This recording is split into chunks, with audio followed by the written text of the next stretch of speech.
Hi everybody, this is Sean at Honeydrop Farm. We are slowly figuring out how to farm and keep bees for a living. If that interests you, then please subscribe and click the blue bell to get notifications. So in this video, I'm going to show you a quick, simple trick to help your colonies, your really small, weak colonies, low in population of bees, help them make more winter bees to carry the colony through the winter. Help them have a bigger brood nest during this important time of the year in fall when they're making those long-lived winter bees that live all winter. So of course, number one, you won't have strong, healthy winter bees if you have a lot of varroa mites. So if that's not done in your hives, make sure that your varroa management is done as quickly as possible. And of course they need plenty of protein. Make sure they have pollen or proteins and fats in some form available, whether you want to be pollen patties or whether you've got natural pollen available. But one thing I want to talk about is to have brood, the bees have to have the brood nest everywhere where the baby bees are has to be between 90 and 94 degrees Fahrenheit pretty much all the time. As soon as it drops down below there for any significant period of time, and bees start to come out malformed and with learning problems and with longevity problems, they don't live very long, they're not healthy. So if you have a colony that's only taking up a few frames, like say you've got 3 frames of bees, or less than, just your whole colony is just on 3 frames, and you have it in a nuke. That's several of my colonies are in that situation. You can make a follower board to take up that extra space in the hive. So a follower board works like this. You just put it in your box like a frame and it takes up that extra space. Bees do better in a smaller space. If you have a small colony of bees and you put them in a small box, they will build up faster and do better and thrive more than if you put that same colony in a bigger box. So I'll show you how I make these. These are inch thick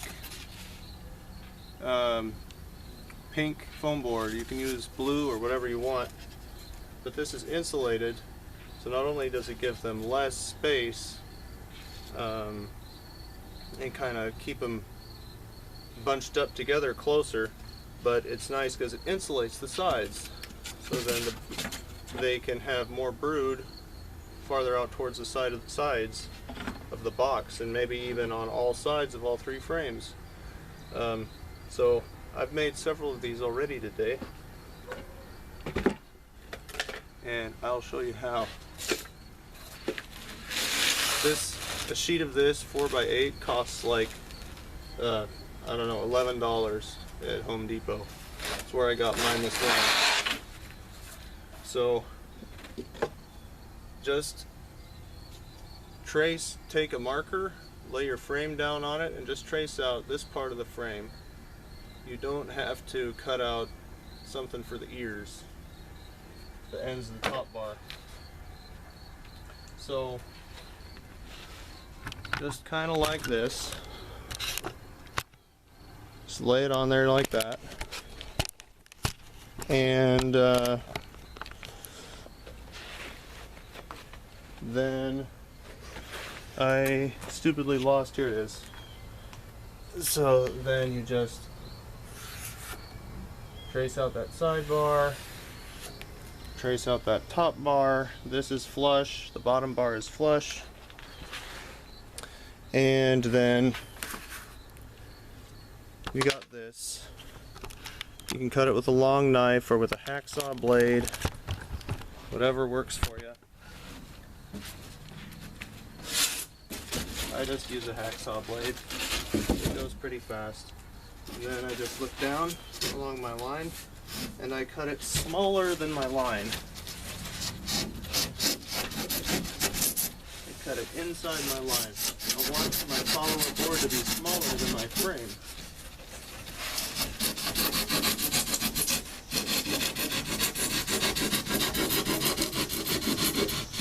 anything that gives those small colonies a chance going into winter is worth it.